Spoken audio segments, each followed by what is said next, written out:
I think this is the key, you know. God wants you to be a business. Every problem is a business. Business is born when the solution to a problem is discovered. You know why McDonald's and Pizza Hut and those guys make so much money? You know why Burger King is so consistently successful? Because they solve a problem. It's called fast food. You don't got to go there and spend no 2 hours and put a napkin on your lap and candle. You go in there for 2 seconds. Matter of fact, they don't want you in there longer than 20 minutes. Why? No pad on the chairs, hard table, and they give you tissue, not cloth, and they give you paper to eat out of. In other words, don't you stay here. Why? They got a design. Get out of here fast. Why? The next person come in. Why? We're solving a problem. It's called what? Fast food. People didn't have time to catch breakfast for no 2 hours. Matter of fact, they solved another problem. They said, just drive up to the window. You even got to come with a car no more. Drive up, you know, one Big Mac, bomb. Go on with that. Boom, gone. They solve a problem. You keep putting the money there. Keep putting the money there. Why? They solve the problem. We lack people studying problems. Go look for a problem. Write this down, please. Don't seek a business, seek a problem.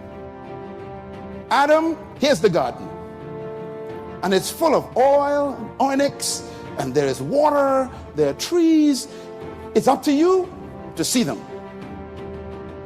God gave you and I the ability and the gifts to solve a problem. And that means whoever solves problems become wealthy. Nothing is worse than solving a problem that doesn't exist. Your solution could run out of style. That's right, you got to stay up to date because you got to keep checking how the problems are changing so the solutions could be adjusted. There's some mechanics in here who ain't got no job. Why? The car they used to fix 20 years ago don't exist. The engine changed. Architects in here ain't make no money. Why? Them brothers don't use no pencil no more. They hit them computers, pum, pum, pum, pum. They make house in 2 seconds. You won't spend an hour drawing something, fellas do it in 2 seconds. You got to adjust yourself. See, here's what I'm looking at. What are the uses for your life right now that you haven't even reached for yet? See, I believe that when you don't have enough encouragement to act on your dreams or ideas, or you're not enlightened enough, that life will act on you. Solutions are filled with wealth. This is why it's important to discover your leadership. Write this down. Business are all around you. Why? Because problems are all around you. If I can just get you to think this way, then those who were laid off by the hotel this week would get a revelation that they can't lay you off of your solution. See, your work and your jobs are different. You know that. Your job is what they pay you to do. Your work is what you were born to do. Many people work hard on their job, but they don't work hard on their future. They just let that slide. Your job is your skill. Your work is your gift. You can be fired from your job. You can't be fired from your work. It's like trying to fire a bird from flying. If you tell a bird go away, he takes flight with him. When I discovered my gift, I discovered I'll never be poor again. Why? Because poverty depends on what people think about you and your value of yourself. But when you have your gift, it doesn't matter where you land, bam, you could operate because your gift came with you. Life is bigger than your career. Your life is your call. And your calling always has life in it. Businesses are all around you. I want to encourage you, write this down. You were born with the seed of your business trapped on the inside. Your seed is your gift is your leadership. You were born to lead in that area of gifting. And when you discover your gift, you discover your assignment, you discover your business. Every human being is a business person. Every human being. Do you know how many times I feel like eating guava duff and can't find that? Why don't someone solve that problem? How come no one solves it? I go in the food store, I'm looking for guava duff. You know guava duff in the freezer? Why? Because some behemoth, I don't know. I don't know. Solve it. There's a young man in this church, he's probably here this morning. He solved the problem of conch chowder. He bought something to me to taste 3 years ago. He said, Pastor Myles, I want to produce conch chowder. I heard your teaching, he says. So he bought me and my wife this conch chowder, and I ate this conch chowder. He had yellow conch chowder, red conch chowder, white conch chowder. His father taught him the recipe. I ate that thing. I said, man, listen, you got to find a way to package this. He came back with a plastic package. 3 weeks later, he says, I found a way to package it and, to keep it. And he said, if you freeze it when it's hot, then it stays, it lasts for 3 months. Okay, good. Do you know that the super value, you can buy it now?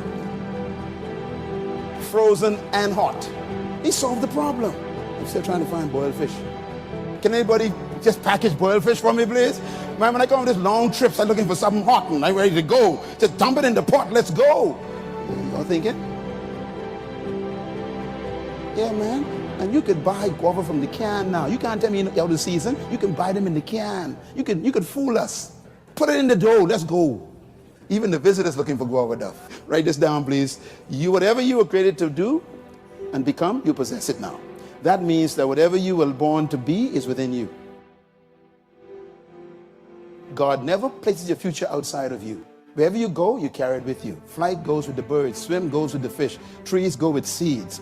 Your gift goes with you. In other words, whatever you were predestined to do is already prepared within you, and you came to this planet with your future trapped on the inside. I'm glad for that, because no one really controls your future. It's inside you, Paul. And all these years, the hidden stuff is still there. If people knew who you really were, they'd treat you differently. As long as you ain't dead, there's something left on the inside. You were sent to earth to release your potential. You were sent to earth to make a deposit. You didn't come here just to suck up oxygen. Put those goals together, personal development goals. That's your goals: to be stronger, more decisive, be a speaker, be a leader, learn a language, all kinds of skills.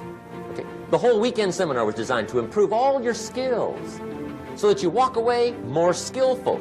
And that's what you want, the personal development skills. That's what attracts, that's what brings good things to your life, the person you become, more skillful. Now, this is quite a package to work on.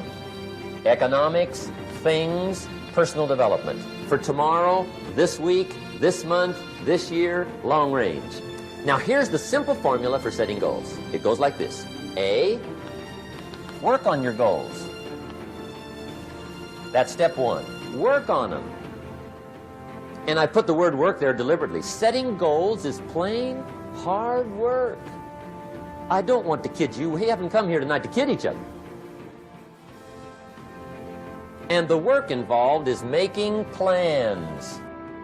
Guy says, well, yeah, you work where I work, but the time you struggle home, it's late. You've got to eat a bite of supper, watch a little TV, get to bed. You can't sit up half the night. Plan, plan, plan. And the guys behind.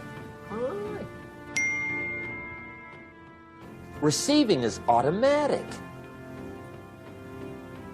Now, if that's true, receiving is not the problem. What's the problem? Failure to ask might be one of your major problems. I don't know. Check it out. The guy says, oh, now I see it. I got up last year and hit it every day, but there's not a scrap of paper with my goals. Well, for progress, you must decide.